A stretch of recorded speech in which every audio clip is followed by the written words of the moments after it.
On your mark, get set. Let's go. I can't do it. We'll do it live. Do it live! I'll write it and we'll do it live! Mister, will you please wake up, wake up, wake up, wake up, wake up?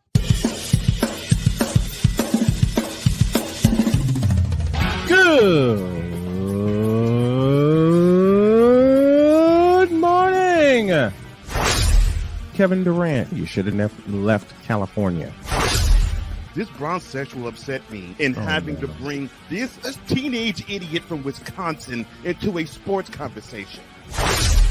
Are you really surprised the Cowboys are giving up on Ezekiel Elliott? Whoa. Hell no! Well, no one cares about baseball. Bitch, are you for real?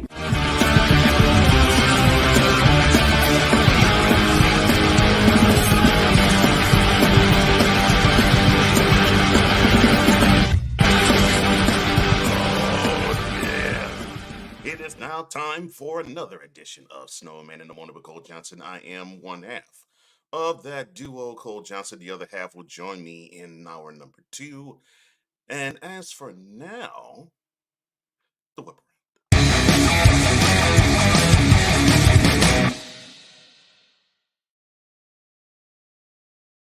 All right, let's see. All right, we got Leighton, Vander, Esch. You're going to be missing 4 to 6 weeks.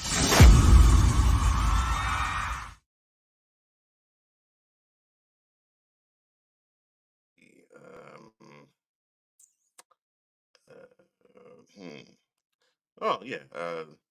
Offensive tackle, Alijah Vera-Tucker of the Jets. He'll be out for the rest of the year with Achilles, torn Achilles tendon. He could join Mr. Alijah.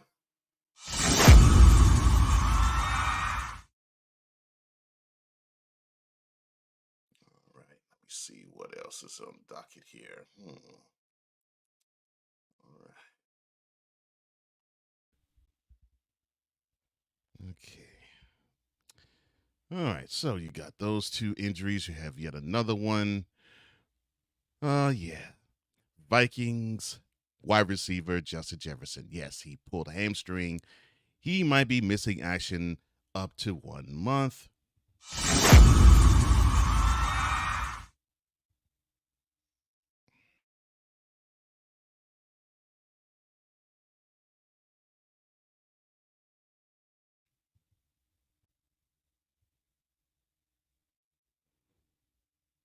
I said you got the Big 12 pursuing Gonzaga.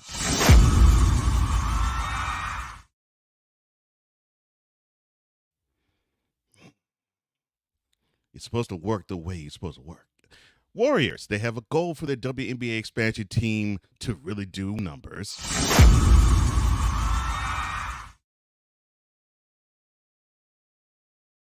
Cristobal has no brain. And that concludes today's whip around.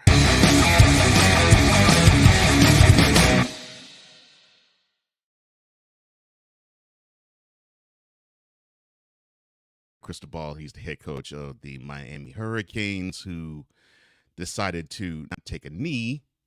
And instead of winning the game 20-17 over Georgia Tech, they lost on the last second touchdown 23-20. Well, they go to North Carolina now with an L. But we continue with a W with this man.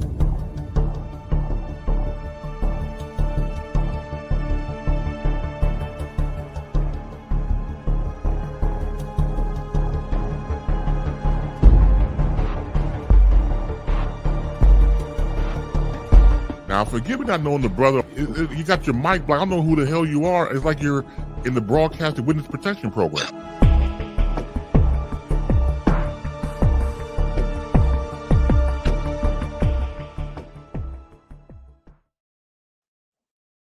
And the man who joins us every Monday and Tuesday on Snowman in the Morning with Cole Johnson, it is the hardest working content creator we know, the Playmaker. How you doing, sir? Which not will be happening next week. Come again? That will not be happening next week. So we'll be sans the Playmaker next week. That's horrible. Well, the boss man's on vacation, so Oh, I love it. Yeah, my boss is on vacation right now, so I understand. Well, we will take a break, and then when we come back, we will break down that debacle that was in Las Vegas, a.k.a. the Monday Night Football game. That will be after the break.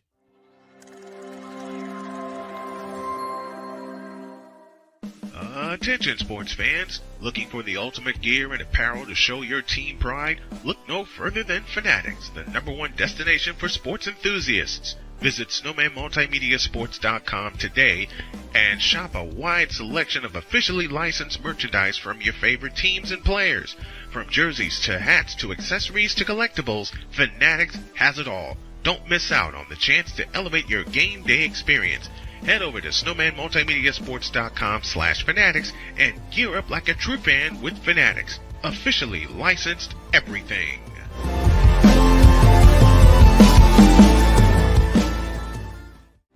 Are you ready to upgrade your coffee game? Prepare for an invasion of flavor with Invader Coffee. It's the caffeinated elixir that fuels champions, the blend that pushes boundaries. Whether you're battling deadlines or exploring uncharted territories, Invader Coffee has your back. Join the invasion at invadercoffee.com and taste the difference for yourself. Use the code SNOWMAN for 15% off your first order. Invader Coffee, veteran owned.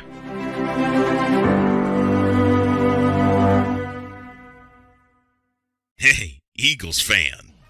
Join my man Cool McCain and a host of others as they break down every single game, every single week in an objective manner, and also from a fan's perspective as well. Remember, this cast feels just like you. Nobody likes you. And you don't care. Fly, Eagles, fly. Eagles Elite Podcast. Every Wednesday at 8:30 p.m. Eastern on YouTube and other podcast outlets.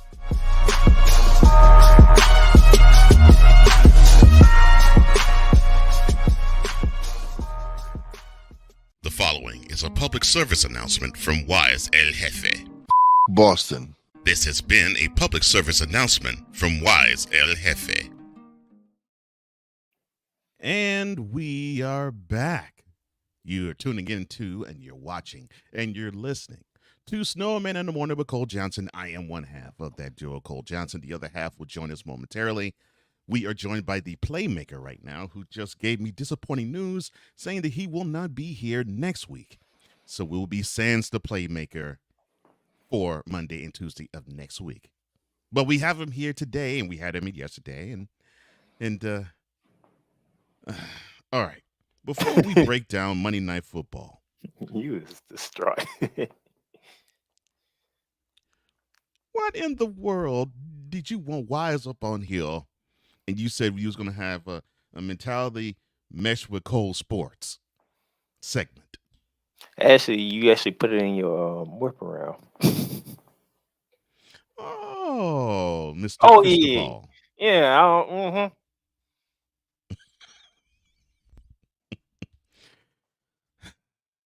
I will channel the you fan.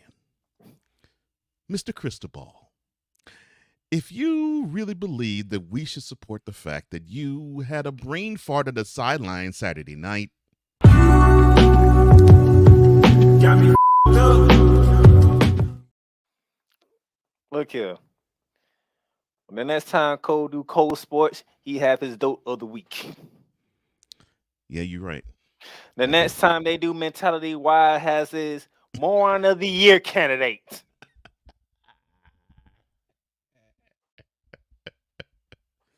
It was just one that was a little better this week. Go ahead. It's 45 seconds left. Georgia Tech has no timeouts. Mm-hmm. And you literally are on their side of the field.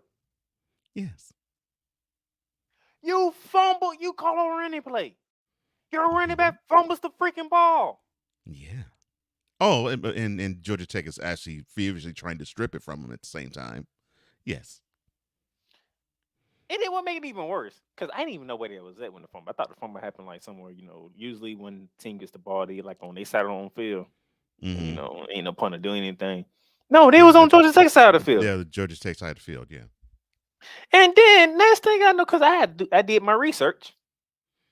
That's what you do when you're in this type of business. You do research. Mm-hmm.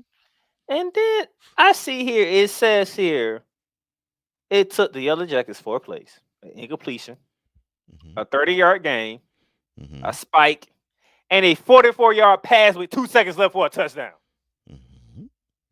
They went 74 yards in 24 seconds. That's impressive. The Georgia Tech Yellow Jackets. I don't think you realize how ridiculously that is. It's the Georgia Tech Yellow Jackets. But that's what's impressive. Went down to Coral Gables Mm-hmm. and beat the Miami Hurricanes. Yeah, that was impressive. That was impressive. And also, what's also impressive is that following take is also brought to you by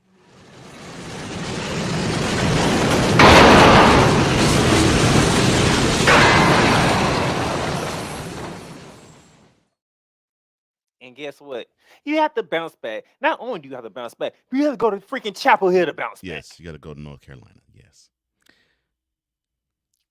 Freaking moron. I'm glad you feel better, sir. But that rant that Wise put for the mentality this past episode. Woo! Look, Saturday went completely as expected until that idiotic stuff went. Somewhat. That's Georgia Tech. How do you lose to Georgia Tech?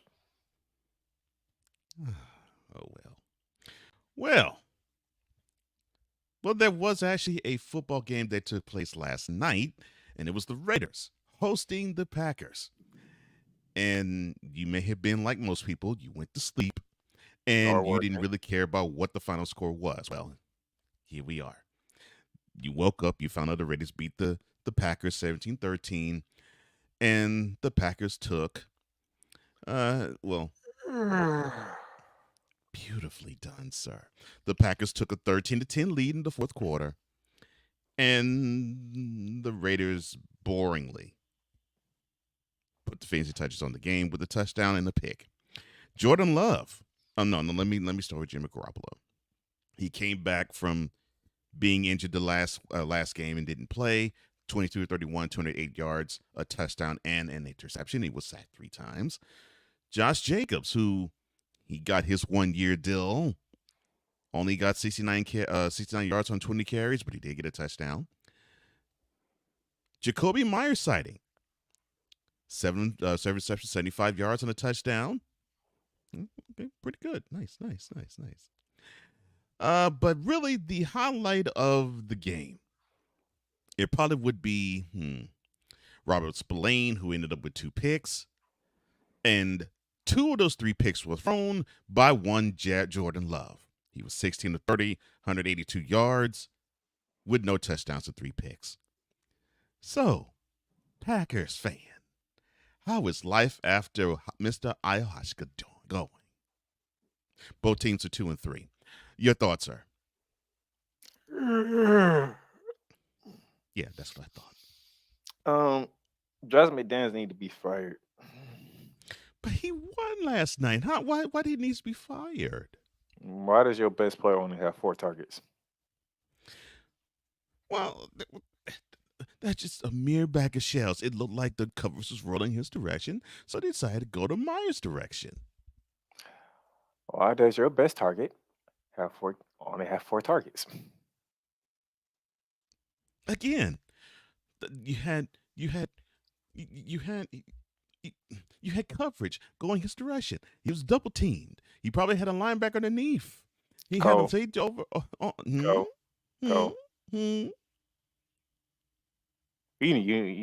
I know what you're trying to do, but stop. Because if Snowman was on here, you would have been in my position saying the same thing. Why does your best player only have 4 targets? But that's what I'm saying. I mean, he probably had a linebacker underneath, probably had a safety over top, and he probably was being hugged by a quarterback. I mean, hey, everybody in Green Bay was probably covering Devontae Adams. Stop the cap.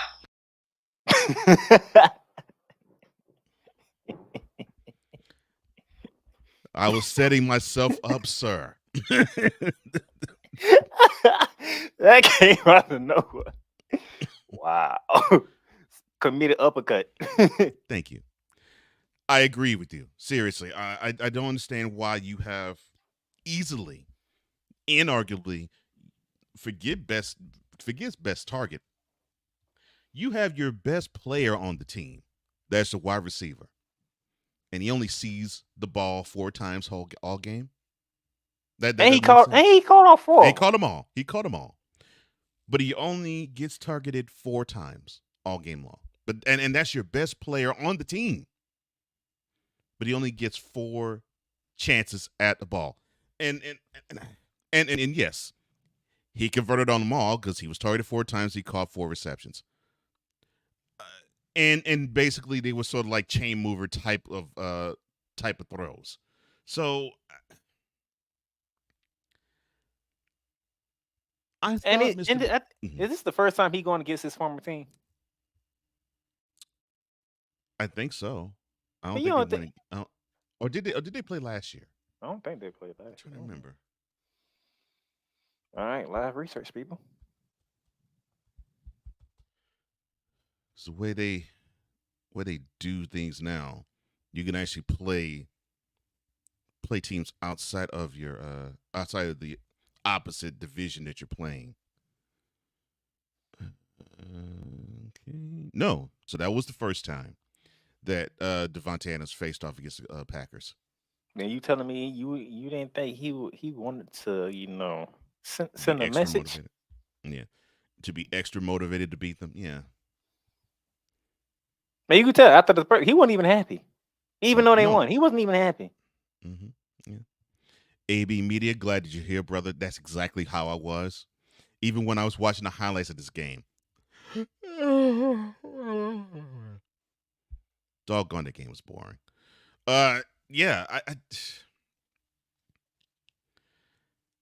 Josh McDaniels, I thought that you were a brilliant man. Let's not talk about brilliance. I thought you learned from your lesson when you had a head coaching job the last time with the divisional rival of the Raiders and the Broncos. Because I thought you were trying to rehabilitate the fact that you got put on because you were coaching up number 12. So then you go back, you coach up number 12 some more. And people seem to think that you have rehabilitated your image. And then all of a sudden, you get another opportunity. And you're stanking it up again. But you got Bowl Cut, who's willing to earn Mark Davis, who's willing to bankroll you for a long time and have you be horrible. Meanwhile, I don't know what you call the Packers. I mean, yes, they were without Aaron Jones because he was out for the game. Did you say backers? Backers, Packers, Smackers. I mean, it's to the point where I can't even recognize them. Like when I see this G on the helmet, I used to think I was a Packers. Now I think it's Georgia, because I don't know what to think about this team. I really don't. I was gonna say Grambling State, they're just so or Grambling State, but they are just so woefully inconsistent, and of course they still prove to be woefully inconsistent this game because they were hot in the third quarter, but the first, second, and fourth, they only managed in those 3 quarters. They only managed a field goal.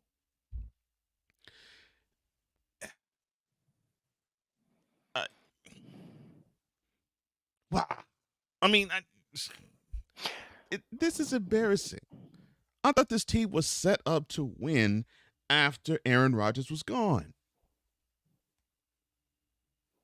Maybe I'm good at not believing the media hype, and I just want to see it first.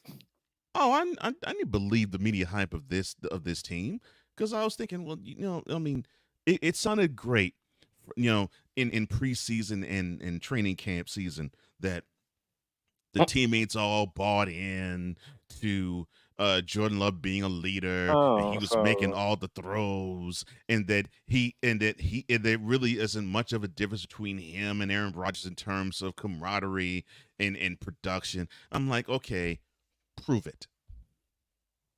So far, 5 weeks, 2 up and 3 down, and you have proven even in the first win, which was at Chicago. You've proven to be woefully inconsistent, not just Jordan Love, everybody, all the players, both on offense and defense, the coaching staff up to Matt LaFleur, and seemingly now with the front office with these draft picks, because I just don't understand how this talent could just simply be up and down every game they play.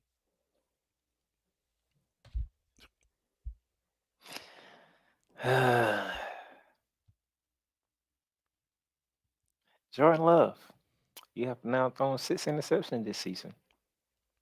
You're one behind the guy that beat you last night. How ironic. And that guy threw an interception last night. Yes, he did. He threw a pick too. So, but hey, but he's doing well. He's too ahead of Dak Prescott. So, I'm so sorry. Oh, you don't supposed to be throwing picks. My bad. A lot of people were actually picking them to win the NFC North, and I'm thinking to myself, so we forgot that this team is losing the quarterback that they have had the last 14 years behind center. And forget Jordan Love's maturation process. Just losing that skill set is going to be a precipitous drop, no matter how good Jordan Love would be. And of course, then you also had to wave goodbye to Cobb, of course, who he's on the other end of his career, and Alan Lazard, who's on his way up, but made a huge difference on the Packers. So yes, you're without them, and you're without Zaire Alexander. The other side, who decided to sign with the Vikings, and now instead of hating life on defense with the Packers, he's hating life on defense with the Vikings. Well, Zaire, nice try, son. But people were still thinking this squad was going to win the NFC North. I'm like, with what army? I don't see it. They're not better than the Packers. I mean, they're not better than the Lions. Well, they're probably even with the Vikings. They're definitely better than the Bears. But I'm like, division champ. I don't see it. Well, ladies and gentlemen, by default, the Detroit Lions have won the NFC North. Is there a lie to be found? Which team is better than Lions in the NFC North? Because now the Vikings don't have Justin Jefferson for 4 weeks. That's what I'm saying. Matter of fact, go ahead, Cole. I need to look something up. It says 4 weeks. Well, yeah, right? He's on IR, right? So I need to look something. Yeah. Because I said that in the last segment. Yeah, he's out for at least a month with a hamstring pull. And they were already 1-4 with him in the lineup. And I love Justin Jefferson, but unfortunately, that team just can't stop a cold. As the world turns, as the Bears turn in Chicago. Oh, that's the next game. I mean, they're a doggone soap opera. Whether it's Justin Fields saying, "I can't play like myself," yes, included with him having 2 good games in a week. That's awesome. But you away one of those games with I'm sorry, I'm doing this wrong. You away one of those games with them.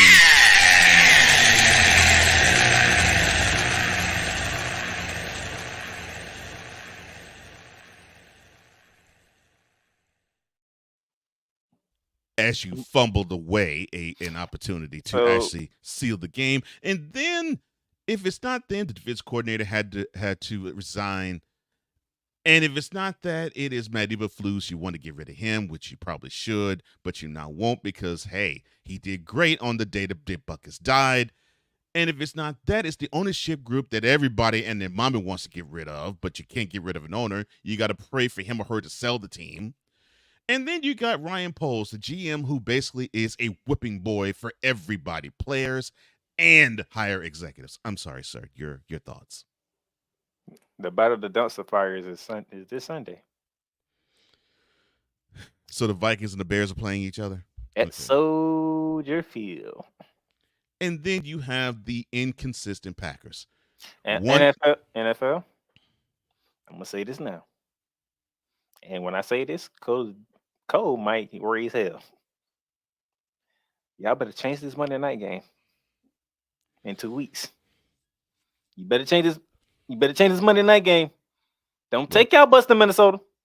Look, they didn't change the next Sunday night game, which is the Giants going to Buffalo to play the Bills.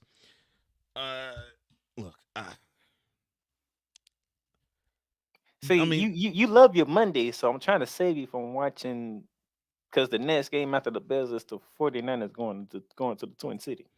Oh, Lord have mercy. Good Lord. That team in Northern California is traveling to the Twin City for a Monday night game. Good Lord. And then right here, Brian get a hard-on for the 49ers destroying another team all week long. I'm getting too old for this. Change this Monday night game. Please change this Monday night game. Lord, I don't need to hear Brian go.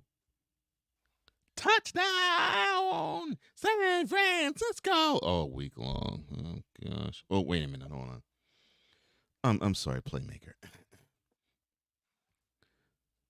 And then, here is a. Oh, go ahead. Go ahead. I'm going to hit this. Here is a special. Where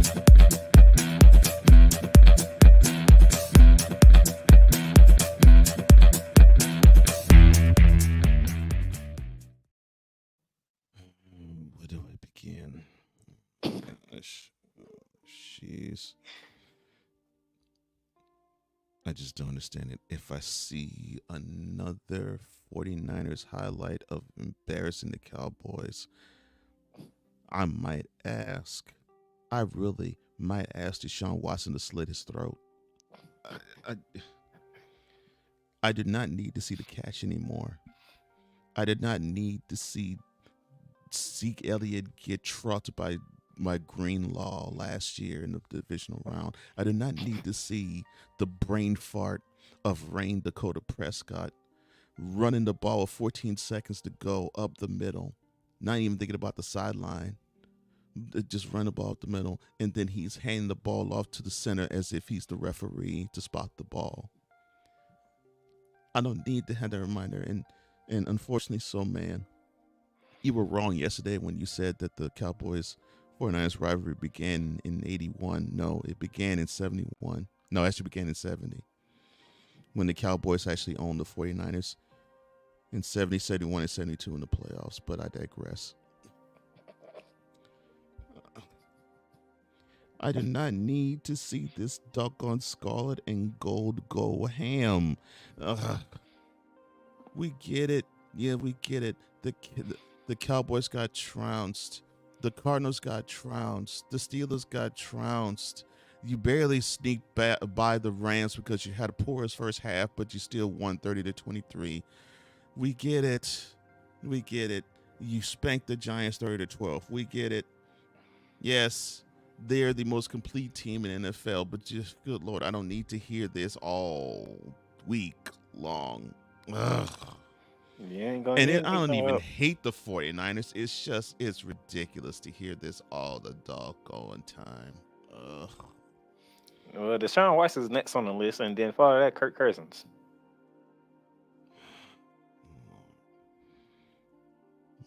All I know is Deshaun Watson. He better.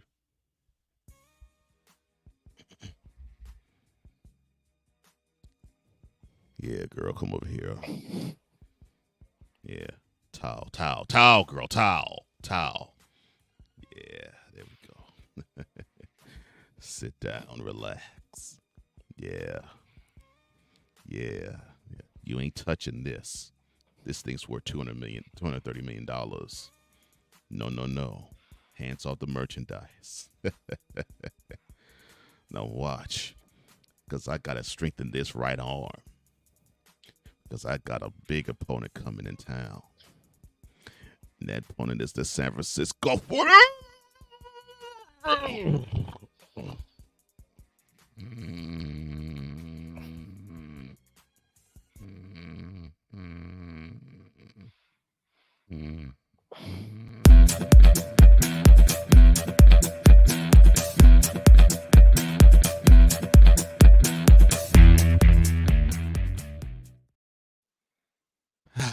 Now I feel better. I do not need to hear Snowman go all in on the 49ers they're gonna spank this team by 55.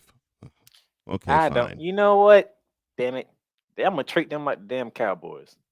When the last time y'all won something?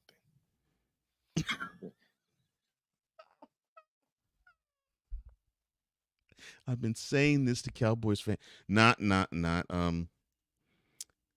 Victor, because he gets it. But I've been saying this to Cowboys fan for the last 30 years.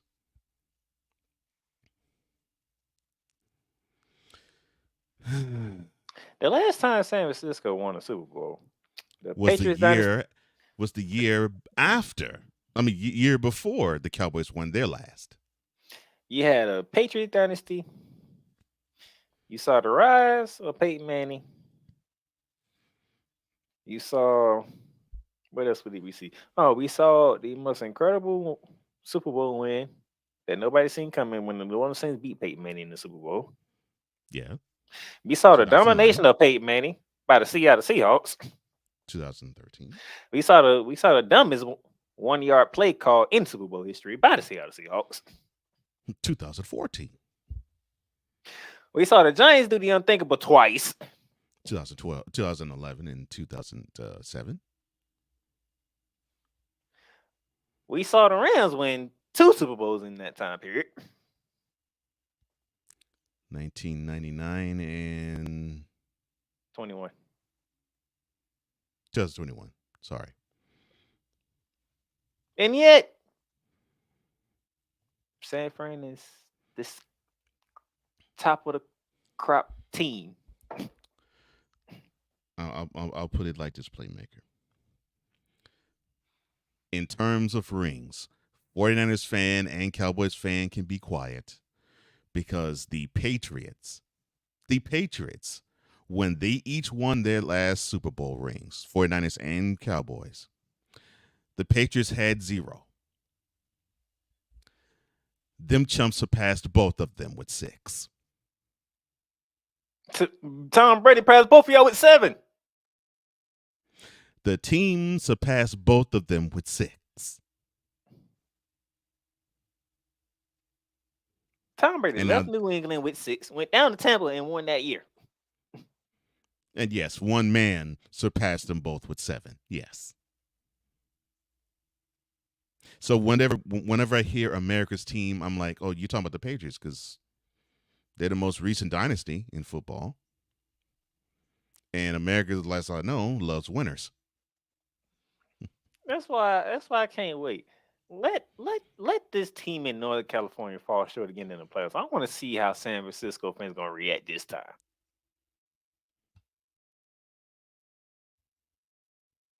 Oh, because all this hype and crap, like, but Cal Shanahan has won nothing. Like, nothing.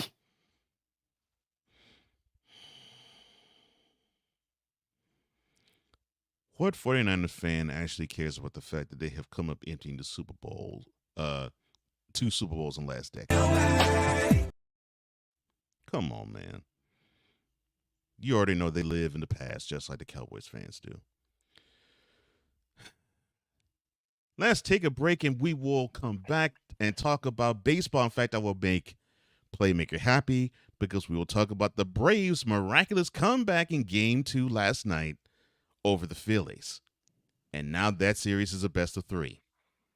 We'll be back in 2 and plus.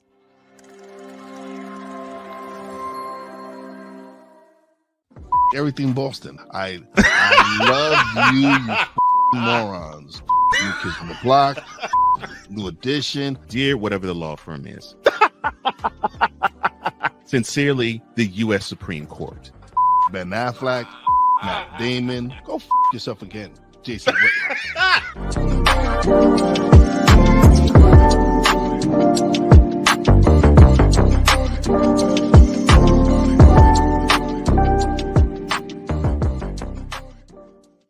Ready to hang with some fellas who know football? Let's ride. LC Muscles 28. I think they're the most overrated defense in the league. Steel Sermon. We did not trail for a single second. Tiny Tim. McCarthy is a bonehead. A Pizzle 90. I'm going with my boys. Fins up, baby! Get ready for the 4 Horsemen of Pick'ems. Every Wednesday night at 10 p.m. Eastern, 9 p.m. Central on YouTube.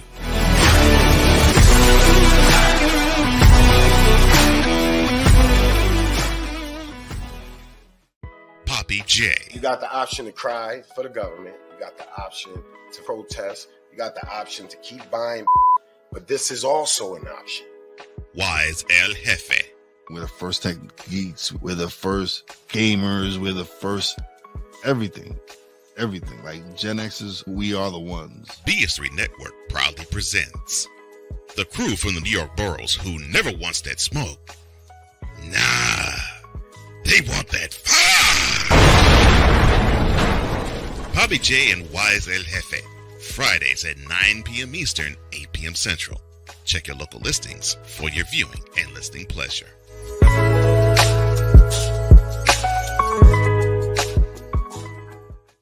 Mister? Cause we take this job so serious. I know this is going to come back to haunt me, but I take Carson Wentz over Zach Wilson. Oh, no! And Dante walks off. What in the all types of blue hell? This is Snowman in the Morning with Cole Johnson.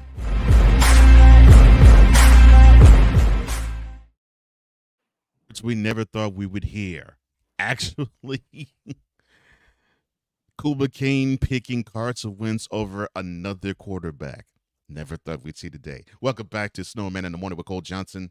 It is 47 past the hour with the Playmaker. I am that man who is the EP extraordinaire and the mad scientist. The Snowman or Rain Man will be joining us in hour number 2.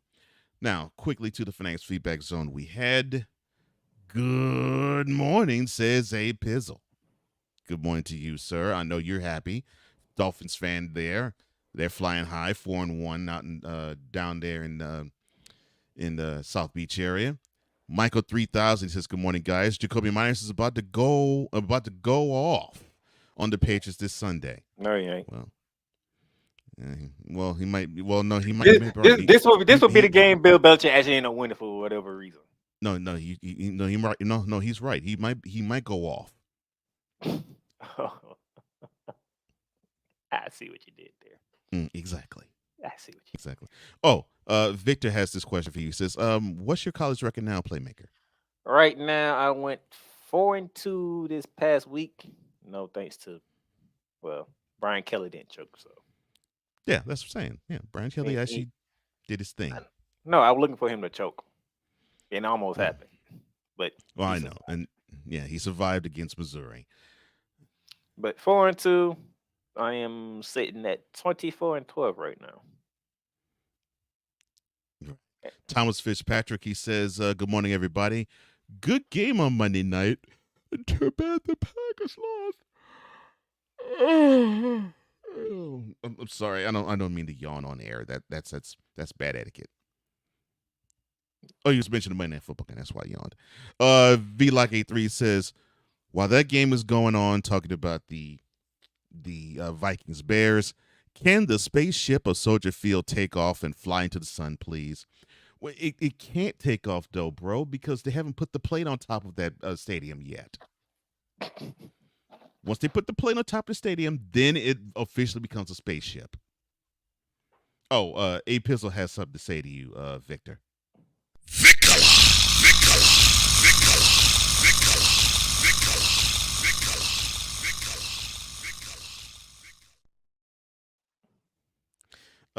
Victor, being the Cowboys fan that he is, he says, look, but everyone had a ball kicking my behind while I was down. I know how I really don't have a ball kicking Cowboys fan when they're down. I have a ball kicking them when their head is this big and they're on the ground and their head is just this wide. Because I want to kick that head to be normal sized. You. What? Am I wrong? I mean, the Cowboys fan on the ground talking mad noise. We're going to Super Bowl, right? You know we're going to Super Bowl. You know we're going. Didn't you just lose 15 minutes ago? Thank you. Yes. 15 minutes after their last elimination. You know we're going to Super Bowl, right? But you next year we're going to get them. Fool, please. Latina, how you doing, girl? Good morning to you. I hope everything is good with you. Victor Locke A3, he says, look, you saw 2 Super Bowl wins by the brothers of Manning, which is true. We did. Each of them had 2 each. Each of them had 2. He says, and I never gloated about rings, not until they deserved to get back to that level. Which, yes, I agree. I 100% agree. Thank you. See, and so I don't kick you like that because you don't come with that energy. I really don't feel that with you. So why should I? It's not. Look, I'm a Texas fan. We've been buried in the dirt for years. So I can't come with the just because the Cowboys lose. Okay. It's by default because I'm a Stephen A. Smith fan. So whenever he does something, most likely I'm going to repeat it. Mm-hmm. Ryan McCarthy of No Credentials Acquired fame, he says, wait. Black men talking baseball? That's right. And we'll talk in about a couple of minutes.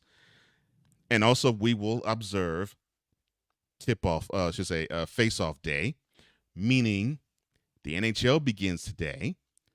And that means that Mr. McCarthy will be rooting for his Devils.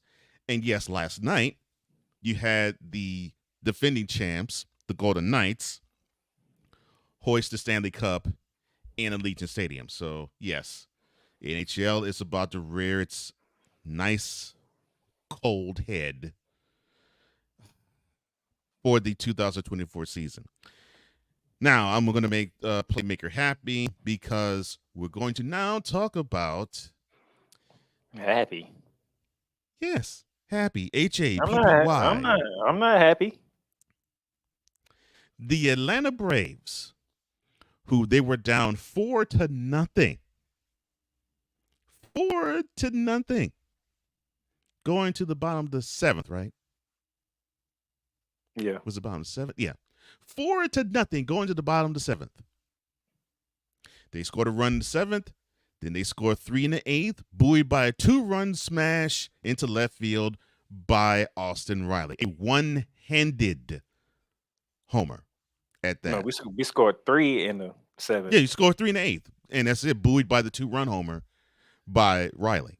Yeah, got that on Austin Riley, but Austin Riley, player of the game. Player of the game. Now, I'm not sure if he's the player of the game. No, he's the player of the game. No. I'm not sure if he's played a game or Michael Harris, because he won out in the top of the 9th.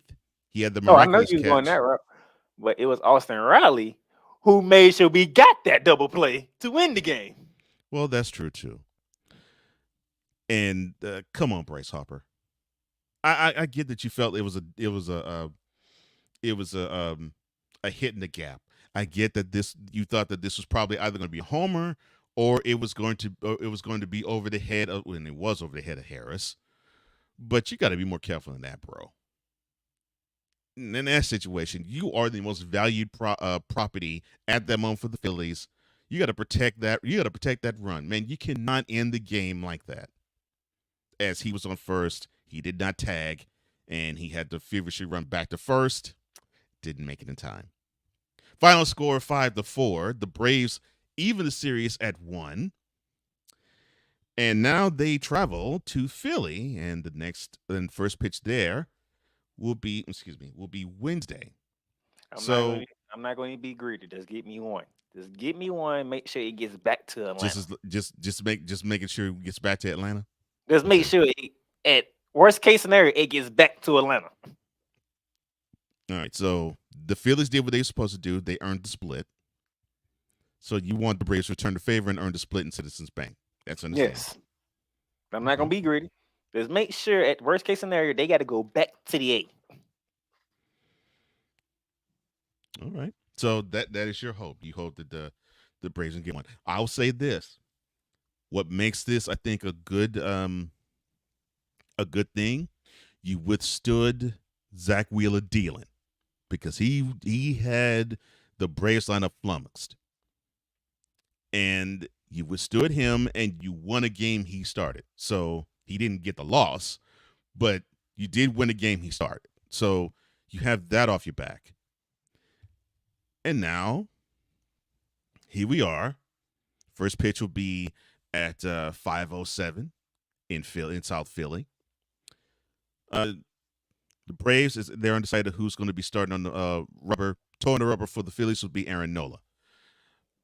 So your thoughts on how the Braves seem to not have it together offensively until late in Game 2 against the Phils? Having a week off is not a good thing so far. I think all 4 teams who've had that week off can say that. I think all 4 can say that. And we'll because I don't think they seeing the ball like they were when they were rolling. And they were in rhythm. I think that has a lot of merit because I'm seeing that to be true. You seeing it with your team? That's saying not just with the Braves, but with the Dodgers, the Orioles, and the Astros. Yeah. And I think the only reason why the Astros it helped them, I think what helped them was they basically were trying to almost play in really, and they didn't earn a bid until the night before the regular season closed up. So they clinched the playoff spot in game 161. Then they clinched the AL West in game 162. So I think, unlike the others, the Braves coasted in because they clinched the NL East for a good while, and they clinched the best record leading into the final week. The Dodgers coasted because they were 16 games ahead of the Diamondbacks in the NL West. And the Orioles won over 100 games. The only thing that helped them was the Braves on their heels, but the Orioles basically were like, we're in the playoffs, and they're young anyway, so they're playing with house money. So I think the Astros had that advantage, except the Astros are a horrible home team this year. That's not good. That is not good. Right. So they have the number 2 seed in the AL. But they play 81 games. They were 39-42 at home. So that's not good because where the Rangers are rolling right now. They were horrible. They're horrible at home. And yes, and the Rangers seem to have found their second win now because I thought they ran out of gas because they actually had a 2.5 game lead on the Astros going into the final week of the season. Maybe that woke them up. They saw them losing the division. Mm-hmm. And they screwed the pooch. Yeah, they screwed the pooch, and then they lost 3 out of 4 to the Mariners. They got the one game they needed to get to the playoffs. That probably woke them up. They was like, you know what? It's do or die now. Mm-hmm. Yeah. And so far, they have played flawless baseball. I mean, they swept through the Rays, with what 40,000 people combined seeing them do it in the 2 games they played there. Less than that. Well, they claimed that over 20,000 people saw the second game. They can claim that all they want to. That stadium was empty. My eyes show the empty stadium. They claimed over 20,000 people saw game 2. Bitch, please. Game 2 was worse than game 1. Mm-hmm. I'm saying they claimed over 20, but they definitely didn't claim 20 because I think they claimed like 18 saw game 1. So yeah, they swept through the Rays in Tampa, and now they are sweeping through the Orioles. And I mean, and they are beating them. They're beating their pitching staff. They're beating these pitching staffs up. I'm like, man, starting pitchers aren't even getting a chance to breathe against the Rangers. I'm like, doggone, man, they're attacking these. They're attacking these arms early. I'm like, man, yeah. The Rangers right now, yeah, they are scary. Although the Astros did have the Rangers number in the regular season, the way that I don't think we saw the Rangers play then, the way we're seeing them play now. So obviously the Orioles have to win tonight, or they're done. Yes, it's a must-win for the Orioles tonight. Otherwise, they will have to prepare for next season. Is this a must-win for your Astros, knowing y'all got back-to-back? I think it is a must-win. I really believe they need to win this game more than Game 4. I could say, look, all they need to do is just get one. To me, the situation with the Astros is a little different than the situation with your Braves, because I agree with you. I think all the Braves need to do is just to get one. It could be 3, it could be 3 or 4, but just get one. I think with the Astros, they need to get this one. First pitch of that game will be today at 4 p.m., 7 p.m. Eastern, 3:07 Twin Cities time. Christian Javier will be on the hill for the Astros. Sonny Gray will be on the hill for the Twins. The Astros need to get this one, and they need to jump out early, because the one thing I loved about what the Twins did in Game 2 was they jumped on the Astros first inning, jumped down their throats first inning, made them understand that, yeah, you had our number in Game 1, and we can do jack against you in Game 1, but this is a different game, and that team you face is a different team, because it's a different team now, and it was led by Carlos Correa, because it was the Carlos Correa show, Game 2. Now, you know he won't this series. He won't this one. So to me, forget the key of this game. The key of this series to me is Carlos Correa has to win it for the Twins, and he has the ability to do it. That's what's the scary part. He has the ability to put the Twins on his shoulders and do it, because I saw him do it for the Astros. There was a couple of series where I saw him with his glove and his bat just get the Astros put on his shoulders, like, I got you, and carried them to a series victory. He could do the same thing for the Twins. The Astros have to make sure that bat is silent. It is imperative. That bat needs to be silent. You need to flummox, confuse, frustrate. You need to do everything you can to confound Carlos Correa, because he cannot do the damage he did in Game 2 in any of these other games coming up. Because if he does, it's game, set, and match. The Twins are advancing the ALCS. Now, what I'm liking about the Stros is that it looks like Jose Altuve's bat seems to have awakened a bit. I like that.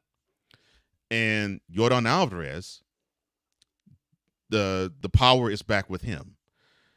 Now, going forward, I'm thinking, especially now that they're in Minneapolis, I'm thinking they're going to probably try to intentionally walk Alvarez to get the bat out of his hand. At least the next 2 games. I just get that feeling, because he's the only one really on the Astros that has tore the cover off the ball against the Twins.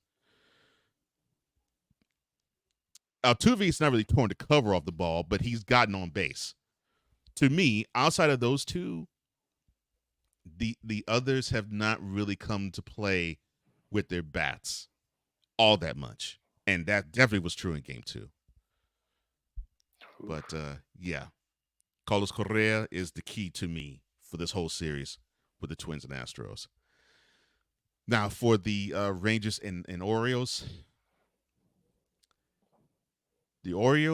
they aren't savvy enough. They aren't experienced enough. They are talented enough. They so remind me of the Astros in 2016, where you can actually see the pieces. It's like, okay, you could see these pieces coming together, and they have the right free agents to help the young talent out.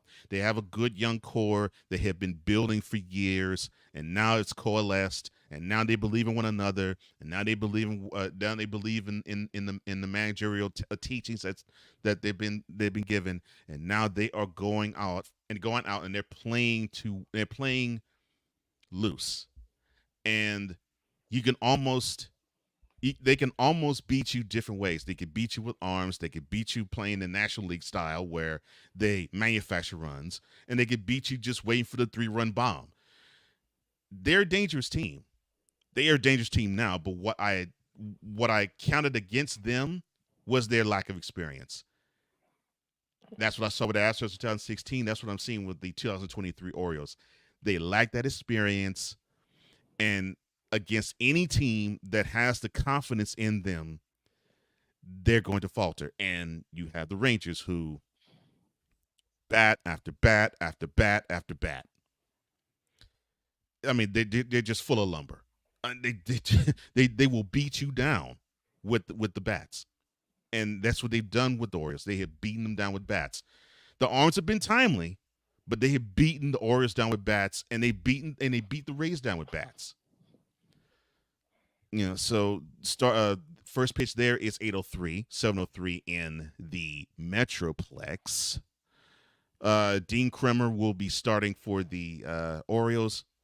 Nathan Eovaldi, who he was huge in game 1, I think, against the Rays. He will be starting for the Rangers, and seemingly the Rangers got a little energy from him being on the hill. So this was actually well played by Bruce Bochy, especially now that they're up 2-0. I'm loving what I'm seeing about the Rangers. I think they're going to take at least one of these 2 games. It ends in Texas. It ends. It ends in Arlington. I really believe that. And yes, as an Astros fan, I'm liking that, because that would mean, even though yes, I did say that the Astros suck at home this year versus on the road, they won't be leaving the state of Texas if they survive this. Exactly. They would not leave the state of Texas, and the Astros literally owned the Rangers this year. So, and for some reason, the Astros love Globe Life Stadium. I don't know what it is about that stadium. They love it. It's like the whole lineup wakes up when they play there. I have no idea why. But the Astros would have home field advantage should the Rangers win and should the Astros advance. Now, for the National League Championship Series, we haven't even talked about one of these matchups. Because I don't want to. I just want to. Arizona, do not screw this up. Please don't screw this up. Because if I know anything about this other team, they are a Mookie Betts and Freddie Freeman away from turning this whole series around. That's what I wanted to say right there. I find it perplexing that the Dodgers just simply had next to nothing offensively for the Diamondbacks. I'm like, wow, it's like y'all are grasping for offensive straws. I didn't think I would see that from them, but I agree with you. They just need one of those bats to just wake up. And to me, you named the 2 bats that I believe need to wake up more than any other. They need Mookie Betts' bat, and they need Freddie Freeman's bat to wake up. Because I think the pitching staff needs to, in the worst way, be buoyed by the offense. Because it looks like the Dodgers have been shell-shocked just from that first inning in game 1. I mean, they smacked Kershaw. I mean, Kershaw didn't even pitch an inning. He only pitched a third of an inning, and they gave him 6 runs. They put a 6-run spot on him before they chased him off the hill. I'm like, wow. I believe the message from the Diamondbacks was, all right, we got Clint Kershaw up. This is what we gonna do. No matter what, we're going after it. Mm-hmm. Hit or miss, we're going after it. And they did. Because either way, either one or two things are gonna happen. Either he's gonna be on or he's gonna be off. There's no in between. Mm-mm. And they shouldn't be. They shouldn't. And they were hitting. He was off. God, he was way off. He was way off. Yes, game 3 will be tomorrow for them. Of course, it's in the desert. 9:07 p.m. Eastern is the first pitch there. First pitch Eastern, I should say. Let me see if I can get my time right. 6:07 p.m. local time, since they are Pacific Daylight. Lance Lynn, he will be the guy starting on the hill for the Dodgers. Brandon Pfaadt would be the one who's going to be pitching for the Diamondbacks. Man, I'll admit, the team I saw when the Astros played the Diamondbacks the last weekend of the regular season did not look like the team that I have seen play in Milwaukee and the team that I saw playing Chavez Ravine. This team, and I'm talking about the arms too. The arms and the bats look totally different because it just seemed as if it seemed like they were dead. I mean, it seemed as if they were exhausted when the Astros got the chance to play him. I mean, nothing really clicked for the Diamondbacks in that series, but everything is clicking for them now, and it's almost like they're almost like the National League version of the Rangers. It's like everything is just working well, and it's like they haven't made a misstep yet in the playoffs. Why start now? I mean, all they need is one more victory, and they're in the NLCS. This is crazy because the Rangers nor the Diamondbacks lost the game yet. No, neither one. Neither team has lost a game.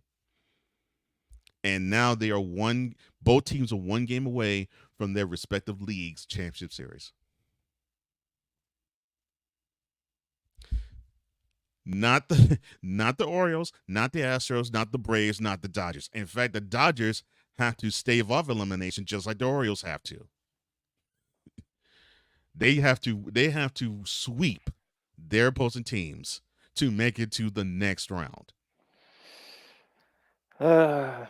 Jonathan, I don't know what to tell you. Lord. Because he's losing it. And now I get to say something personal. Now look, I love Jonathan Mathis. He's a good dude. But how you have been merciless against the Padres this year because they knocked the Dodgers out the playoffs. Please, sir, don't have the vendetta where you want to curse every single Diamondback should they eliminate the Dodgers next year. Should they eliminate the Dodgers this year, all 2024.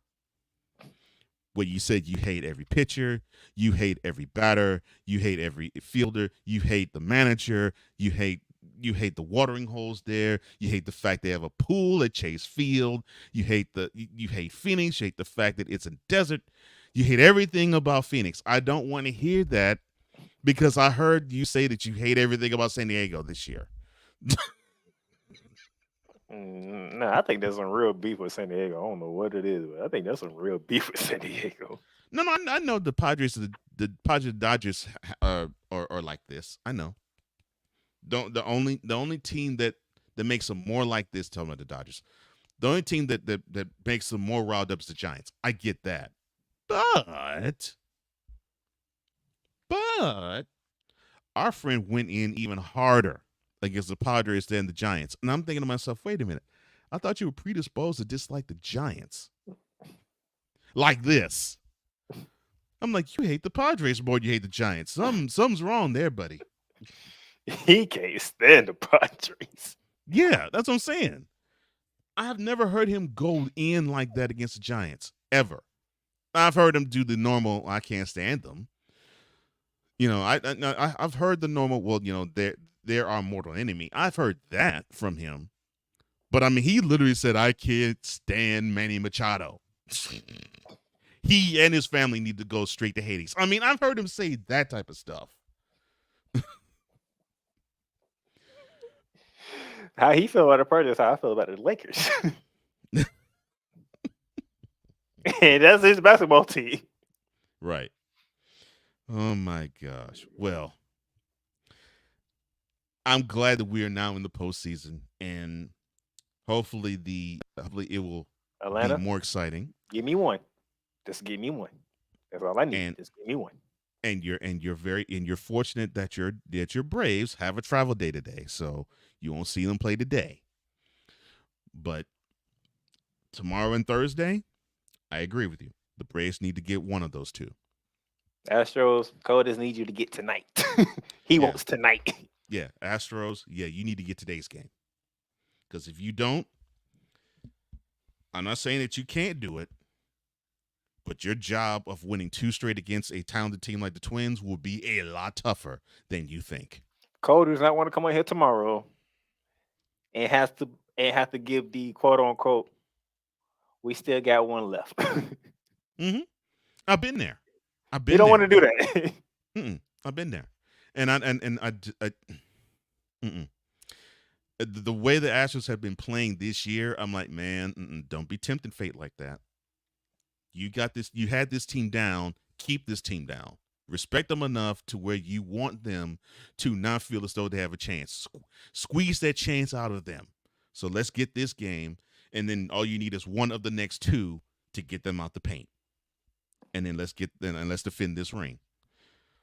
But yeah, I'm not gonna be one of those Astros fans who's gonna say, well, the Twins, they ain't nothing. I'm looking ahead to, oh yeah, we took care of the Rangers all throughout this year. We're gonna spank the Rangers in the ALCS. And if it's the Orioles that get there, we got the Orioles. We got more experience. And then the World Series, I don't care who it is. It could be the Braves. It could be the Dodgers. It could be the anybody. We gonna win. No. Twins, let's get this game tonight. In all honesty, people don't let him fool you. He'd rather see the Braves in the World Series. He won't. I want to. Back. He won't. I want to. Just because I want to run that back because I want. Look, I'm also one to actually own up to stuff too. The Braves were the better team in 2021, which nobody saw coming. Yeah, no one saw that coming. The Braves were the better team. I want the Astros to get that back. And I felt similar with the Phillies because, back in 1980, I saw them beat when the Astros in the National League. I saw them beat the Astros in 1980 in LCS. And for the longest time, I've been wanting the Astros to get back at the Phillies. And last year, we got back at them on a bigger stage. And that felt so sweet. Oh, that felt so sweet. All right. Well, I don't have much college football for y'all until bearing down the gridiron because outside of Mark Cristobal, everything went the way it's supposed that went. Well, okay, well. Because if you catch last week, oh my God. And shout out to Victor and CD because they was on there with me. The embarrassment of the Florida, I had to address. I don't know if you saw that, but I had to address some stuff when it comes to my state. Oh, Lord. Well, you might have to rehash that when we return. We'll take a break. We'll come back. We'll reset. Hour number 2 will be commencing further after this.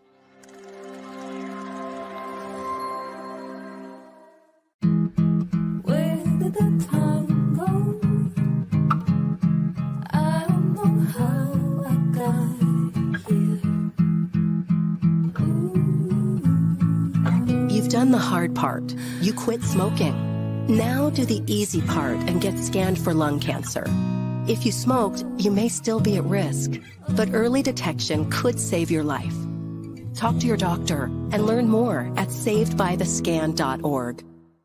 If you talk, they will hear you. We all want our kids to grow up safe and healthy, so we show them how.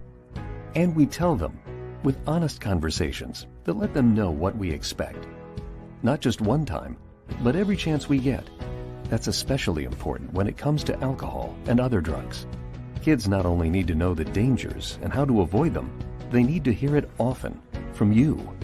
And when it comes to pain medications, opioids, they need to know that they should never be taken without a prescription and never shared with friends or family.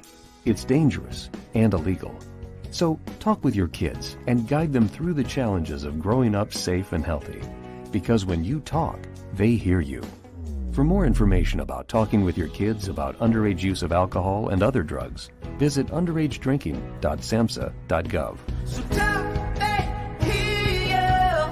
You can do it if you try. He was only 58 years old when he passed away. That outcome could have been different. Colorado happens to be one of the worst states for radon levels. It's in our ground, and it seeps up. The more you breathe radon, the more chance you have of DNA being hit and the cell mutated. The EPA estimates 22,000 lung cancer deaths a year caused by radon.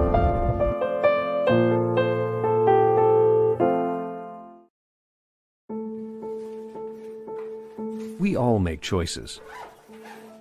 When it comes to alcohol, kids make choices whether to drink or not. Bye, Dad. Bye-bye. Remember, I'm going to Alex's party tonight and sleeping over. Have fun. Hey, have a seat for a second. Remind me about that party again? Alex is just... And adults make choices whether to talk about it. That's true of parents and every other trusted adult in a kid's life. Kids want to know our expectations when it comes to alcohol and other drugs. They want guidance and honest answers to their questions. And it makes a difference when the message is consistent and part of everyday conversations. So talk with your kids and help lead them on a positive path. Because when you talk, they hear you. For more information about talking with your kids about underage use of alcohol and other drugs, visit underagedrinking.samhsa.gov. Mister, how do you operate this Twitter thing or this Instagram thing or whatever the heck? You're supposed to know all this stuff. Anyway, welcome back to the show.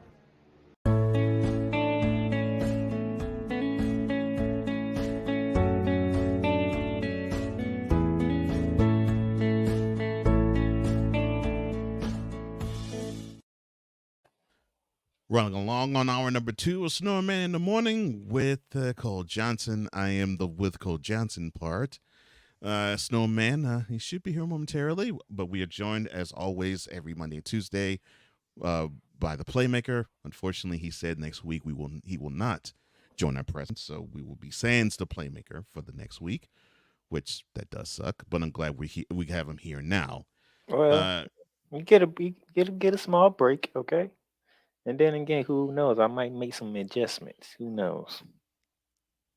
Would that adjustment mean the pop guard and the mic moves from its place? Oh my gosh, that's what I thought. To the fanatic feedback zone we had, and you know I love you, bro. V-Like83 says, I do feel your pain for the Texans. Thank you. And he says, I think this was addressed to you, Playmaker. I detest Screaming A. Smith.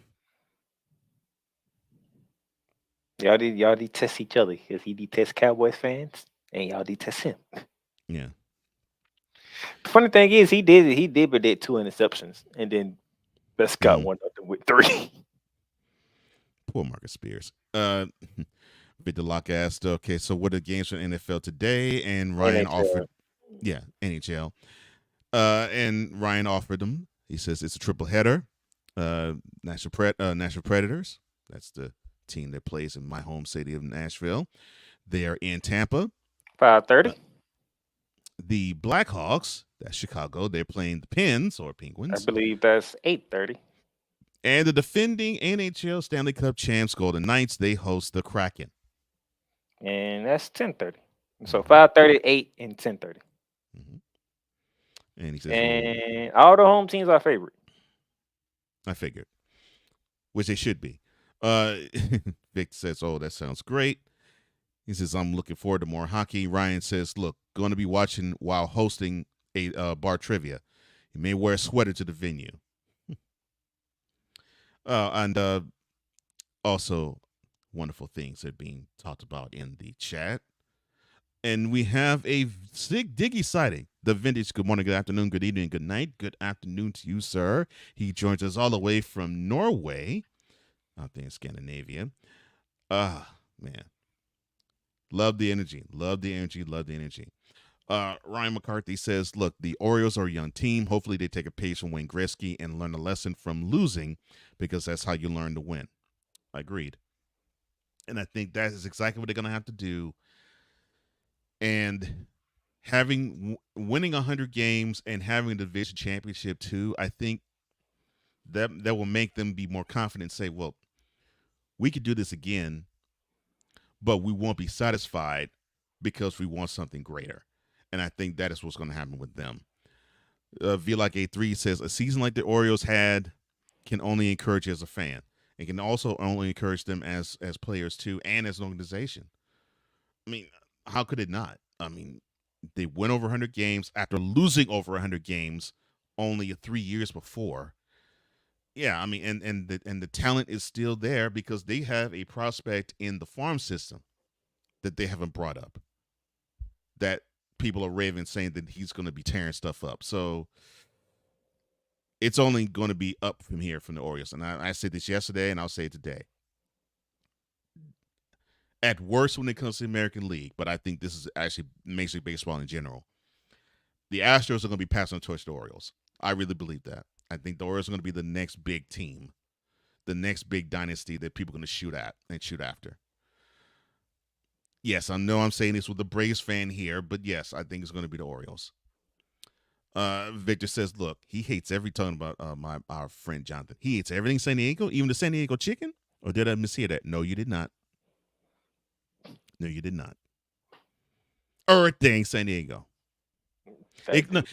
Except he loves like visiting there, but anything that represents Padres he cannot stand. And unfortunately, San Diego chicken, he represents the Padres. So so yes, even the San Diego chicken.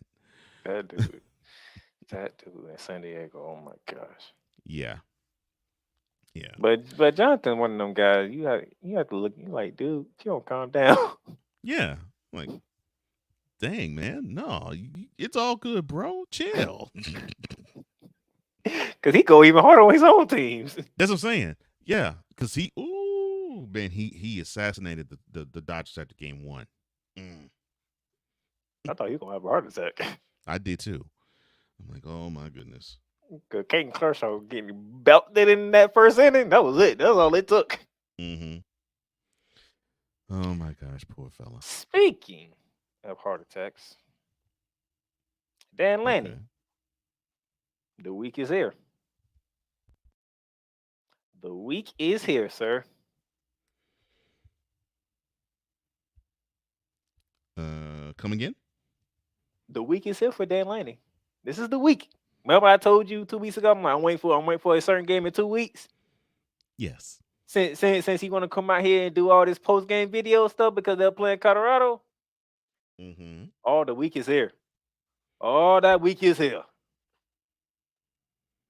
And your game of the week, too. Mm-hmm. All eyes will be on Seattle, Washington. So the game of the week is not USC Notre Dame? Oh, that's right. Notre Dame decided to lose to Louisville. Oh, yeah. You're right.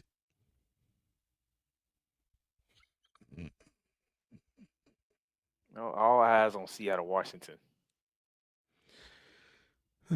So we get a chance to see Michael Penix Jr. on a bigger stage. Yes. Good. Don't. Good, All right. Because that brother can ball. I'm loving what I'm seeing from him. All right, we play for wins, right? Okay. Yeah, we don't play for ties. We play. No, remember he said we play for wins. They play for clicks. Oh yeah. I got what you meant. We playing for wins. All right.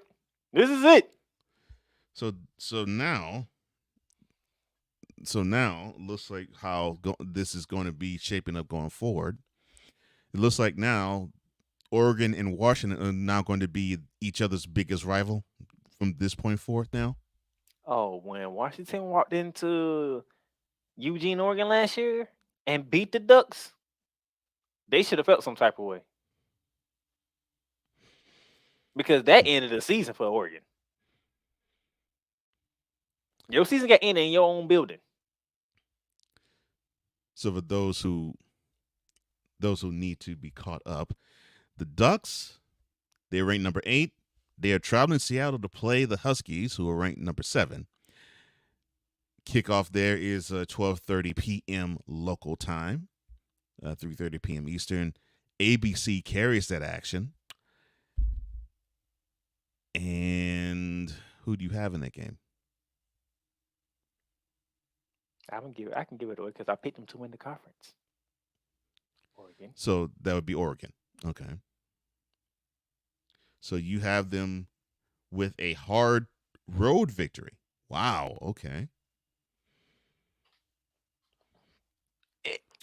Why Oregon? This is the game you should want to have that type of pregame talk. This is the game, not the one with Colorado. This is the game you want that pregame talk. Not the one with Colorado. Well, but you know why people are talking about any Colorado game. I know why, but guess what? Since you did what you did and you wanted it out there for the world to see, oh, you better not lose this game. You better They fight for clicks. We fight for wins. You better not lose this game. Because guess what? That click will come right back around. But what I find funny, though, about that statement, I understand why he said it, and I don't have a problem with him saying it because he was actually directing to his team. Although, yes, he knew there was a camera in the locker room. But a team that's fighting for wins, they don't have 300 different uniforms, 300 different helmets. All come from the number one company in the world. Yeah, and you don't have a pipeline from Nike. And Phil Knight just saying, "Oh, we need to beautify the Ducks more. Oh, we got you. Whatever apparel you need, we'll fit you with it. And you all are not fighting for clicks. Oh, I'm off my job. Oregon, you're not fighting for clicks. Got me up. Please. Oh, trust me. I know that's Cole's favorite button. Let Oregon lose. I might make an appearance. Somehow, some way. I might make an appearance sometime next week so he can play that. Because he know if I'm coming on, it's gonna be a problem. My favorite button. How many times? How many times have you played that since you brought it? Because it just fits. It just fits every single scenario that every time something of ridiculousness just hits. It just fits. It just fits. But this week is a huge week though. So I mean, I ain't put my slate together, but that's the game of the week up in Seattle, Washington. Mm-hmm. So you have the Tiger Bowl #2 going on in Death Valley. The real Tiger Bowl in the SEC. Oh, LSU and Auburn. Yep. That's an underrated physical game. People forget how hard. I think Ohio State been left off the hook this year when it comes to Purdue because it's a noon game instead of a night game. So they might have let Ohio State off the hook. Cause that game was at night. I don't care if the Purdue is 2-4. If that game's at night, Ohio State would have been in trouble. So we might as well do that. So we have Georgia coming here, and I live in Nashville. Georgia coming here to play Vanderbilt. Kickoff there is at noon. That's why that game is on CBS. Why CBS? I know Georgia's the #1 team in the country, and they represent the SEC, and they are back-to-back national champions. Why do I sound like Pat McAfee right now? But nevertheless. That's why. You just named it. Back-to-back national champs. It's Vanderbilt. Vanderbilt got beat by 24 by us in the swamp. But Vanderbilt gets beat like that by every team in the SEC. That's why I'm asking. Why is CBS putting this game on TV? Well, Vanderbilt probably said, "Hey, how about we get a game on CBS? Here's a You good already check. got one on CBS. Here's a good check. Pick the one that you want us to get trucked in, and we'll show up. Georgia, good, even better. And it's at home too, even better. No, it's in Vanderbilt. I'm saying it's at home, even better. I was looking forward to Syracuse, but they got Marley Walk last week, so Florida State should cruise on by on that one. Oh. Memo, I'm sorry about this, Playmaker.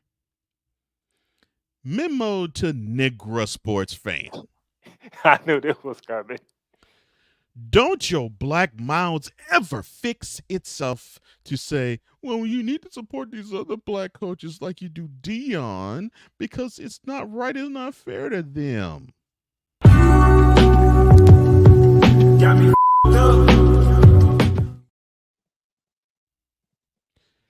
People didn't care about them Negroes before, they ain't caring about them now. Oh, when it comes to James Franklin, he's coming within the next month. Yeah, because they're playing against Ohio State or Michigan. Either one. Either one. You could take your pick with either one. But I'm like, yeah, support these guys. They undefeated. Get out of here. So we ain't supporting the Maryland one now, are we? Yeah, that's what I thought. Yeah, I was like, oh, as soon as they play Ohio State, that's gonna be done. Mm-hmm. And what they did, they played Ohio State and they got lost. Yeah, they got smashed in the second half. And you weren't even talking about Marcus Freeman before the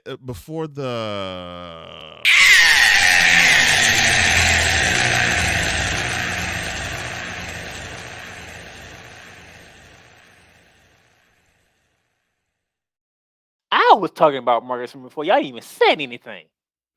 Ohio State gave him because I'm like, come on now. You know, get real with your criticism. Okay. Off my soapbox there. Felt good. No, I'm with now, you. I'm with you 100%. Thank you. I was like, when I seen that, I'm like, bruh, really? You talking about a coach that's in Syracuse? Mm-hmm. Who is Syracuse in football? Mm-hmm. Coach, Syracuse hasn't been a thing in football since Ernie Davis was running for him, and we're talking 60 years ago now. I seen James. I'm like, James Franklin. Oh no, James Franklin know what time it is. He already know when them two games come up. That's when we need to see. Yes, Ohio State and Michigan. I forgot the third coach. Cause Marcus Freeman wasn't even in there. Because it was I forgot the coach's name in Maryland, but it was him. Oh, Maryland. And I was like, did they play Ohio State yet? Oh no, that's coming up. Yeah, they played him Saturday. I'm checking Ohio State. Yeah, no, they played him Saturday and lost to him. I know. I picked Ohio State. I was like, Ohio State. Nah. And it's in Columbus? Nah. Not a chance in hell. Yeah. I'm like, good Lord. I'll say, pick and choose your battles, fools. So yeah, you have Georgia, who's coming to Nashville to play to basically boat race Vanderbilt. So CBS want the world to watch butt kicking, and then turn around and go and watch Texas A&M and Tennessee go at it. Mm-hmm. Actually, it's probably more closer to your backyard than Vanderbilt. No, Vanderbilt's closer. Vanderbilt's closer. Okay. Yeah. Tennessee's in Knoxville, and Knoxville's like 2.5 hours away from me. Vanderbilt is about 25 minutes. Oh, that's a big difference. Mm-hmm. Yeah. The aforementioned USC and Notre Dame at South Bend. Mm-hmm. I don't know how to feel about that one because USC do not play no darn defense. No. Everybody can score on them. So everybody can score on them. You basically, if you can just stop Caleb Love maybe once or twice, you'll probably win the game. Mm-hmm. Yeah, everybody can score on them. I might have to think hard on that one. That might be an upset pick. All right, so you got Indiana, who's traveling to the big house to play Michigan. So that's a good gift for Michigan. Another W for them. They haven't played nobody yet. Kickoffs at noon. No, they haven't. Kickoff's at noon in the big house. You already mentioned Ohio State traveling to West Lafayette to play Purdue. Kickoff is at noon there as well. I was say they got away. I think they're gonna get away with that one. But that game was at night, and Cole would tell you, going to Purdue at night. And the last time, Purdue, if I'm not mistaken, the last time Ohio State went to Purdue, or was it the time before they did that? They took an L. It was the time before. Because it was 2019. Yeah. If it's a night game at Purdue, good luck. Yeah, because it was a time before. I don't care, man. Purdue can be 0-8. Yeah. Let her ranked Big Ten team come in there at night. They got up for that game and they kicked Ohio State's behind. Yeah. Had that stadium all decked out in all black. Yeah. Yeah. So it'd be like talking about the Death Valley, that's LSU and Clemson at night. Shoot, go to West Lafayette at night and see how you feel after that game. Oh, you be like, they like 1-7. 3 hours later, what just happened? Yep. All right, so you got Florida State. They are at home. They're ranked from number 4. They are hosting Syracuse. Goodbye, Syracuse. Goodbye. Let me see. So we have Penn State. They're hosting Massachusetts. I know UMass. Penn State appreciates that check. I hope you appreciate that butt whooping. Alabama, they're ranked number 11. They are hosting Arkansas. Kickoff there is at noon Eastern, 11 where I got to Tuscaloosa admit, is. Arkansas, you are very disappointing. I thought you were going to show me a little something of what last year was and build on it. I guess not.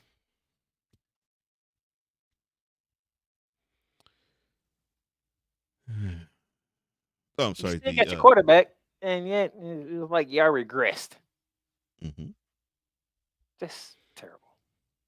I'm sorry. The Massachusetts Penn State. I'm sorry. The demolishing of Massachusetts to Penn State. That kickoff's at 3:30 p.m. local time. Let me see. We mentioned Texas A&M, Tennessee. Mentioned Oregon, Washington. I agree that is the game of the week. Oklahoma State hosts Kansas. Kickoff is at 3:30, 2:30 in Stillwater. I don't know no more because somehow Oklahoma State decided to show up last week, and I'm like, really? Now you want to show up? Yeah. Kickoff for between USA and Notre Dame is at 7:30, 6:30 p.m. Here, I should say, but 7:30 in South Bend. Mario Cristobal. Let's see you bounce back from that doofus behind loss when you play North Carolina. Good luck. And that was the exact next game I was going to mention. Miami, who actually is ranked number 25th, they travel to Chapel Hill to play the 12th ranked Tar Heels. Kickoff is at 7:30 p.m. I know ABC carries that game. Yes, sir. I know the rankings don't work like this, but the simple fact that y'all lost to Georgia Tech, you shouldn't even be ranked. You lost to Georgia Tech. I agree. They shouldn't be ranked at all. I agree. If you lose to a certain team, you should lose your ranking. You don't lose to Georgia Tech. The battle of the who wants to pick me up first? Missouri and Kentucky. Kickoff is at 7:30 p.m. in Lexington. In Kentucky, Missouri. Well, they were in they were playing a basketball game against LSU last week. Kentucky is still trying to heal from the butt whooping they took between the hedges. And that problem, ladies and gentlemen, that probably sent Georgia off and running now. Yeah, because that everybody is easily on the best game they played this year. They might have just sent them off and running now because it was a rank versus rank matchup too, and they smacked Kentucky over the hedges. Good. Yeah, Kentucky. Yeah, I feel for you guys. Oregon State, they host UCLA. Kickoff is at 8 p.m. Eastern, 5 p.m. in Corvallis. I wonder if UCLA is feeling themselves because they upset Washington State. Yes, Washington State. Probably so. I wonder if they feeling themselves and they gonna find out hard going to Corvallis. There's another place you don't want to go to at night, which this game is at night. You don't want to go Corvallis, Oregon, at night. And you have Duke, who's reeling off of the L they took 2 weeks ago at home to Notre Dame. They host their They host their conference rival, NC State. Kickoff is at 8 p.m. in Durham. I don't know, because I don't know what NC State. What is NC State? I don't even think they know what they are. But somehow they 4-2. And somehow they 4-2, which is remarkable. Yeah, I want to see how Duke bounces back off of that L. They took a bye week. So you got time to let it summer, let it do what they need to do. Now you come back at home, you got the Wolfpack walking in. And state rivalry, by the way. Yeah. And they're not separated by that much. I mean, they probably have like 10 miles that's between Raleigh and Durham. No, 12 miles that separates Raleigh and Durham. So, but get ready, because that week is leading to next week, and next week is juicy. Next week is juicy. I can't. Ooh, next week. Well, we got some time. I'm gonna have a hard time picking the slate last week. Oh, next week. Okay. So next Saturday. Well, hold on. I had to check the other games. Next Saturday. Let me see. You have Michigan. If they remain number 2, they travel to East Lansing. The game of the week probably will be Penn State at Ohio State. You want us to support other black coaches? Well, there you go. Next week, round 1 for James Franklin. Duke, if they can beat NC State, they'll have a ranked on ranked matchup as they go to Tallahassee to play Florida State. You have Utah, the Utes. They go to LA to play USC. That actually might be for who is going to that might be a preview of the, should we say, last Pac-12 championship. If USC loses again, I wonder what Jonathan Matthews is going to say then. Oh Lord. And then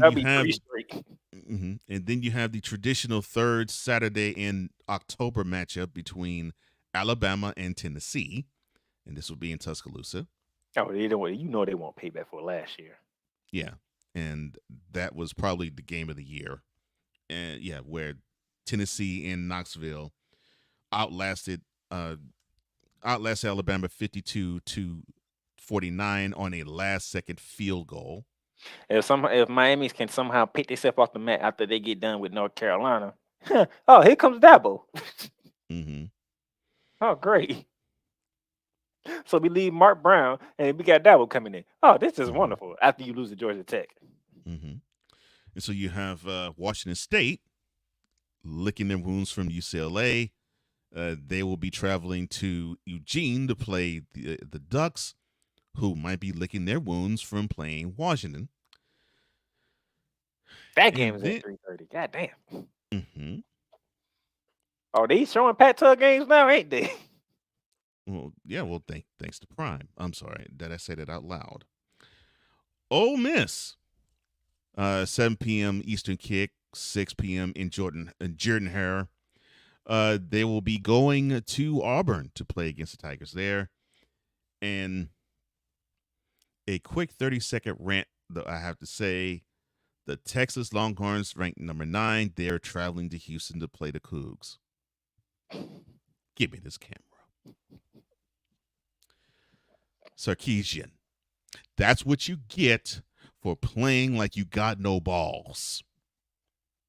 You do not play your biggest rival just to hope you go in overtime. That's what you get. You be told to kick the field goal. You play prevent defense to allow Oklahoma to march down the field uncontested. And then you had to cross your fingers, toes, and eyes for the Hail Mary that fell incomplete so that you were able to take a 34-30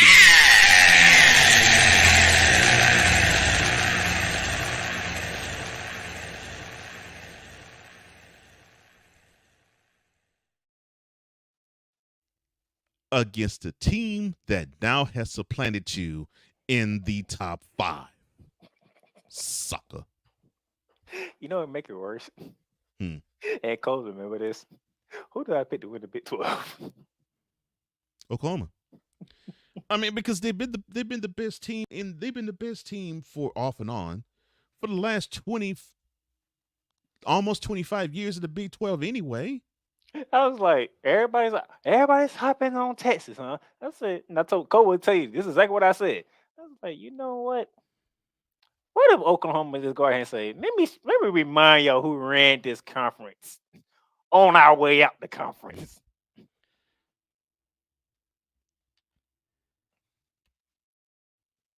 And I'm not surprised. I'm not surprised. I'm just angry. I mean, being a Texas fan, I'm angry. Oh, sure. I'm angry because they had that game. They had that game and they played soft.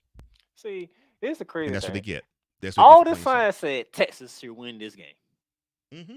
I was like, you know what? I pick OU to win the conference, right? Mm-hmm. I'm gonna stick with OU. OU gonna find a way. And they did. And they did. They had a 27-17 lead. The Longhorns. I mean, the Longhorns are a good team. They fought back. They tied it up. Held the Sooners to punt with about under 5 minutes to go. And to me, I thought, okay, well, cool. Drain the clock, kick the field goal. Let's get out of Cotton Bowl with a win. Nope. They didn't drain the clock. They left too much time. They kicked the field goal. But then they played prevent defense, and Oklahoma just carved them up. Carved the secondary up. I feel good because around this time I was already out of 3 conference champions last year. Thank you, sir. They were SAWFT soft. Yes, I'll admit that. And surprisingly, at the same time, I haven't lost a conference champion yet because somehow, some way, Clemson still controls his own destiny. So surprisingly, but they lost to Florida State. How did they control that? Never mind. they still got North Carolina. Duke is going to their toughest part of their schedule in conference play. The only way they don't get in is Louisville keep winning. That's what I'm saying. I'm like, how is that possible? Because Florida State beat them. No, Florida State's undefeated. I'm putting Florida State in there already. Florida State is in the ACC championship game. Oh, okay. Who's going to match up with them is the question. Oh, all right. Duke is going to their toughest part of their schedule right now. Mm-hmm. They ain't even played North Carolina, and they going to Tallahassee. Right. I believe Clemson still got to play North Carolina. Mm-hmm. And I think they play Louisville too. So, sure enough, Dabo is not dead. No, surprisingly. My total football talk brother, Drew Willingham. What's up, man? I hope everything's good with you. And he's mentioning for Texas, they need Arch Manning in the lineup. Yeah, although Evers is not bad. I just get the feeling that I think they're setting the table for Manning to have his debut in the SEC. Oh, wow. The way the ACC looks right now, defense ain't the only team that looks like they playing defense is Alabama. All I have to say about Texas is that people were thinking that they were ready for SEC competition because they went to Tuscaloosa and they beat the brakes off of Alabama 34-24. That was wonderful. That was great. But Saturday proved that Texas is not ready for prime time because they get to face at least 3 or 4 more teams like Oklahoma in the SEC. I don't know what's going on with the SEC this year because defense surely ain't being played right now. Yeah, defense is optional. I don't know when did that start happening. It's the SEC for Christ's sakes. But with enough of college football, before we get out of here, Buffalo, I don't know. What was y'all thinking of traveling to London on a Friday? That was information that I wasn't given, okay? Because I would have known that. I want to pick y'all to win. I thought y'all would have known better. Y'all already played over there before. So you already know. I wonder why they lost Sunday. That makes sense. You ain't know it either. Nope. Because I thought they would have gone over there middle of the week, so they would get themselves acclimated to the schedule and get themselves acclimated to the time, and so they would have a few days under their belts where they're not fighting jet lag and all of a sudden it's like, okay, so we're playing and it's only 9:30 where we are. On a freaking Friday. Ugh. Oh, that was a terrible week for the NFL for me. Okay. That's how it begun. Oh, Coming to find out they traveled over there on a Friday. Like, if I would have known that, I would have picked the Jaguar, because the Jaguar been over there for a whole freaking week anyway. Oh, I'm so glad you said that. I am so glad you said that, sir. Of course, we talked about your Houston Texans yesterday, so ain't no point of bringing that up. No, there isn't. Tennessee. There's really no Can point in bringing can we move on from Ryan Tannehill now, please? Yes. Because I don't see how y'all lost to the Colts. I just don't see how y'all lost to the coach. Oh, I know why they lost to the Colts. How many carries did he have? Not a lot. I think it was like 13 carries. And I'm talking about Derrick Henry. I think it was like I know 13 you're talking about the Colt killer. Mm-hmm. I think it was like 13 carries. I'm like, you don't win a game like that. And Cole probably loving it because it's like, yes, suffer. This is beautiful. I was like, oh, this is wonderful. That's right. Sabotage your team, Vrabel. I'm loving it. Yes. Yes. Yes. Run away from what actually does work for your team. Oh, this is beautiful. I'm happy. This is helping my Texans because it means that you're giving away another game being stupid. Yeah, that's exactly how I was Sunday. Because I think it's absolutely stupid that you have a back in Derrick Henry. You don't have to have him run. You don't have to have him run 45 times the game. 20 is good enough. 20 to 25 a game is good enough. But you're timid to want to run him that many times. You deserve an L. I'm sorry. And then the worst of all,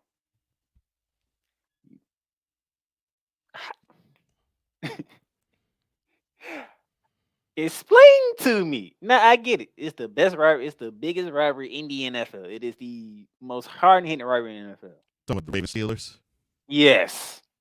Ravens Steelers, yes. Mm-hmm. How in the blue hell did y'all lose to the Steelers? Oh, that's easy. Wide receivers don't have hands. And I will be talking more about this later on today. Total Football Talk. Join my man, Drew Willingham, and yours truly, as we break down every single NFL game from Week 5, and we will preview all the games from Week 6. That is Total Football Talk later on today, 4 p.m. Eastern, 3 p.m. Central on the Surtoba Media Incorporated YouTube channel and the Comey Media Incorporated YouTube channel. That is COMIMEDIA. And Surtoba is SIRTOBA. Total Football Talk on Surtoba Media and Comey Media Incorporated today, 4 Eastern, 3 Central. I went 2-5 this past NFL week. 2-5. Culminated with last night's game that we talked about earlier. Yeah. Well, unfortunately, that will wrap things up for this episode of Snowman and the Wonder with Cole Johnson. For the Playmaker who won't be joining us next week, I am Cole Johnson. As of right now, no. But we'll see. As of right now, no. I am Cole Johnson, here to say, imparting as we always do. Take care. God bless. Remember to make your next move your best move. And always remember, if your dreams don't scare you, then they're simply not big enough. Dream big, do bigger. That's what Playmaker's doing. That's what I'm doing. I know that's what people in the chat are doing, and we hope you all are doing the same as well. Mario Cristobal, you the dote of the week and the moron of the year. tomorrow, hour number 2.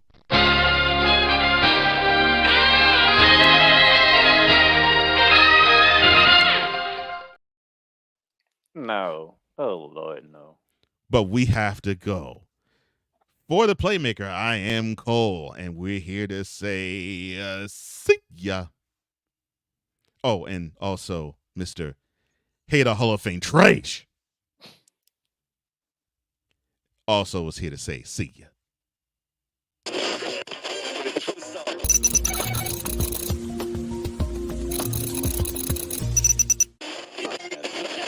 You fool!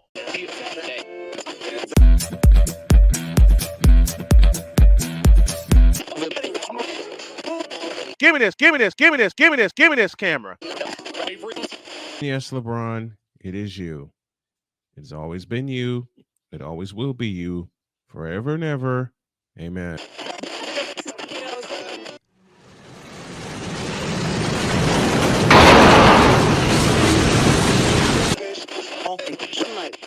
I'm